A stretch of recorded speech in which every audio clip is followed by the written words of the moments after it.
The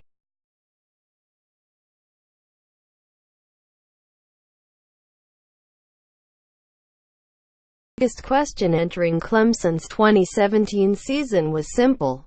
How do you replace a legend? When star quarterback Deshaun Watson declared for the NFL draft last January, moments after leading the Tigers to a national championship, he left behind a yawning void that no single player reasonably could have been expected to fill. In 2+ seasons as a starter, Watson had gone 323, accounted for 12,094 yards of total offense and 116 touchdowns, set program records in passing efficiency, 157.5, and completion percentage, 67.4. Twice finished in the top 3 of the Heisman Trophy voting, and led the team to back-to-back national championship games. Watson was not the only game-changer who departed Death Valley in the offseason. Clemson's exodus of excellence on offense included its top running back, Wayne Gallman, an All-ACC tight end, Jordan Leggett, a first-team All-ACC center, Jay Guillermo, and 2 of the team's top 3 wide receivers, Mike Williams and Artavis Scott. The Tigers entered the fall facing serious doubts about their ability to remain among college football's elite. They then proceeded to plow through the regular season in a manner befitting a dynastic juggernaut, blowing out Miami 383 in the ACC championship game to enter their 3rd straight playoff in a 3rd straight date with Alabama as the No. 1 seed. Less than a month after Watson hung 463 total yards and 4 touchdowns on the Crimson Tide's fearsome defense in last January's 3,531 national title win, Clemson's staff knew it would need to reconfigure its scheme for an unproven quarterback and a cast of skill players that lacked a true headliner. Co-offensive coordinator Jeff Scott described a meeting that month in which players were shown a chart displaying the team's marks in major statistical categories over recent seasons. The message was simple. The Tigers had dealt with roster turnover before, and their offense could succeed again if players focused on reaching their personal ceilings. Obviously, the storyline in the offseason was about all of the guys that were leaving, Scott says. And these guys really never listened to that. They really just went to work and bought into doing things the same way that we have done things in the past. The retooling effort would center on replacing Watson. There were 3 main candidates entering fall camp: junior Kelly Bryant, redshirt freshman Zarek Cooper, and true freshman Hunter Johnson. All of them boasted flattering recruiting pedigrees, especially Johnson, who had flashed major upside while starring at Brownsburg and High, the U.S. Army All-American Bowl MVP. He was rated the No. 2 pro-style passer in the class of 2017 by 247 Sports. But true freshmen rarely are ready to be handed the keys of Power 5 Attack 7. Those who, like Johnson, enroll early and take part in spring workouts. While Bryant's experience was minimal, he had at least thrown a pass in a college game. In late August, Coach Dabo Swinney announced Bryant would start the Sept. 2 season opener against Mid-American Conference cellar-dweller Kent State. In Scott's view, quarterback competitions typically can be divided into 2 types. One is that you're trying to find a guy that's good enough, he says, and the other is you have several guys that are really good and have potential to be great, and you've got to figure out which one is the first one to run out there and lead your team. Clemson felt its competition fell into the latter category, but Bryant had a lot to prove despite his strong gridiron bloodlines. His cousin, Martavis Bryant, played wide receiver at Clemson from 2011 to 13 before being drafted in the 4th round by the Steelers. In February 14, Kelly was hospitalized for nearly a month as he battled Crohn's disease.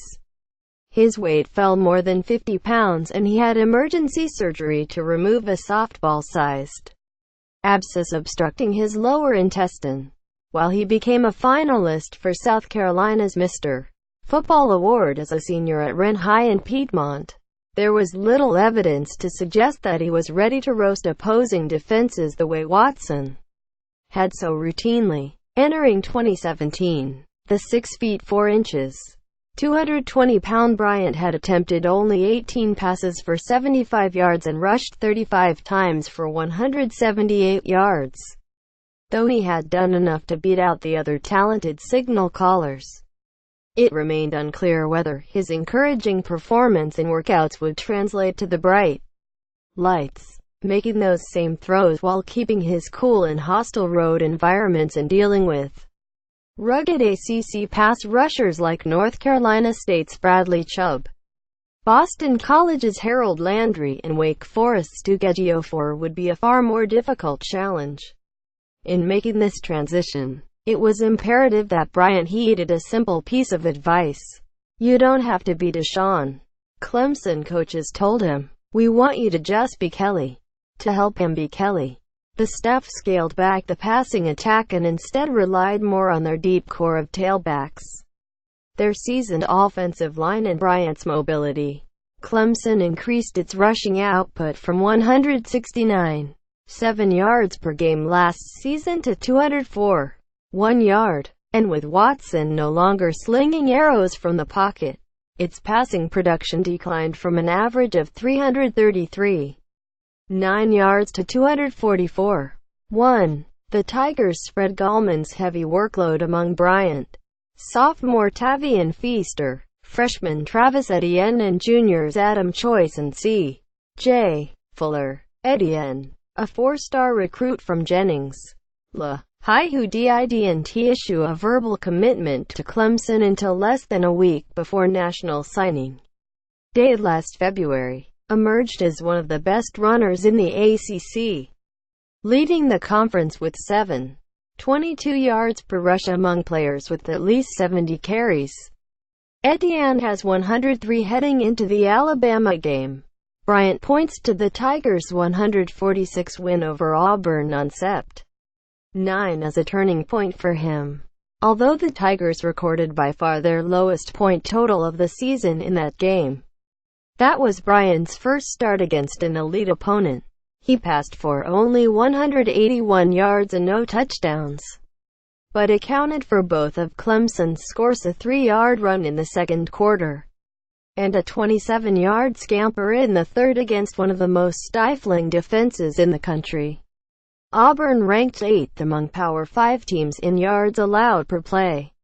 Looking back on it, Bryant said after the victory in Death Valley, which began to show people around the country that he could not just be a serviceable replacement, but a star for Clemson. "I feel like that was where I began to get my rhythm. My confidence began to grow from that weekend and on into the season. For me, it was really big." A week later, he piloted a 4,721 victory over then No. 14 Louisville in his first road start, throwing for 316 passing yards and rushing for 2 TDs. The world took notice. In Houston, now with the Texans, Watson replied to a Twitter user who suggested to Watson that Bryant might be the next Watson. "He will be better than me." AP Shuttershock. All season long, Clemson's stout defense was a big part of the team's success. It is stuffed with a staggering collection of future pros whom coordinator Brent Venables seemingly always deploys in the right positions to snuff out opponents' run games and short-circuit their passing attacks. The Tigers don't allow many big plays. Their linebackers excel at wrapping up ball carriers in space, and there is no defensive tackle tandem in college football more formidable than junior Christian Wilkins and sophomore Dexter Lawrence Etwo, immovable, disruptive space eaters who check in at 640 pounds combined. Clemson usually has so many advantageous individual matchups when its defense is on the field that opponents are forced to settle for small gains on plays gone awry. The Tigers allowed more than 25 points in a game only twice this season. and the last 3 teams they faced totaled only 16 points and 1 garbage time touchdown. All told, Clemson yielded just 0.89 points per drive, the lowest figure in the country. But it would be Bryant's emergence that would be key to Clemson's return to the top of the mountain. Bryant would go on to guide Clemson through a rigorous schedule that included road tests against Virginia Tech and North Carolina State. The Tigers' lone loss came on October 13 at Syracuse, 2,724, when he had to leave before halftime with a concussion. Bryant turned in a handful of big-time performances throughout the fall, but he saved one of his gems for an opportune moment in the ACC championship game against a stingy Hurricanes defense with designs on exploiting the Tigers' tendency to fumble. Bryant connected on his first 15 pass attempts and finished 23 of 29 for 252 yards and a touchdown. That raised his completion percentage to 67.4, the highest among all qualifying ACC quarterbacks. Rather than buckling under the pressure of trying to live up to a legend, Bryant has shined as the pilot of an offense tweaked to accentuate his strengths as an agile playmaker. There were a lot of questions for me, but I don't feel like I tried not to put any pressure on myself, Bryant told reporters. I just tried to go out there and just tried to create my own game and just tried to be my own quarterback because I knew I couldn't. He knew I wasn't going to be Deshaun. Adds Scott. One quality that you're looking for in your quarterback is that he doesn't get rattled. He's somebody that you can count on. That's what Kelly does for us.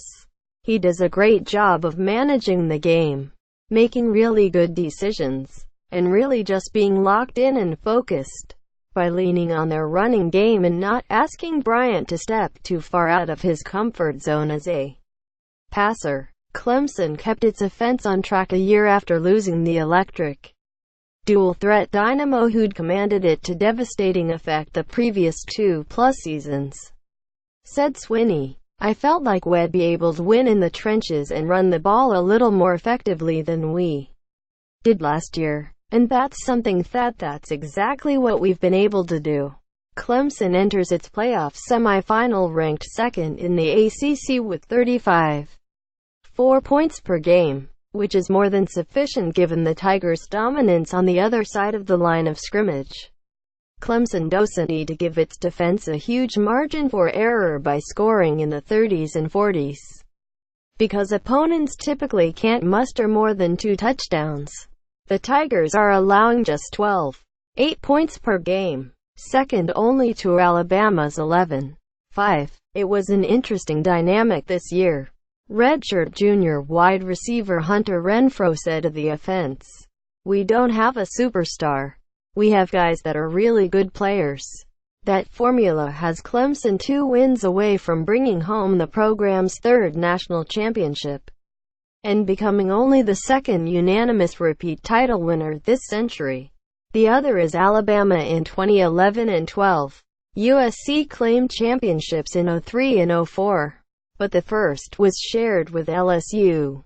Unlike, say, Texas A&M, which rode Johnny Manziel's brilliance to an 112 season in 12, only to fail to exceed 9 wins in 5 subsequent seasons, Clemson did not need a transcendent player to carry it to the sport's competitive summit. Swinney and his staff have built a sturdy foundation, with enough talent and depth amassed through recruiting, that's capable of weathering the loss of a legend.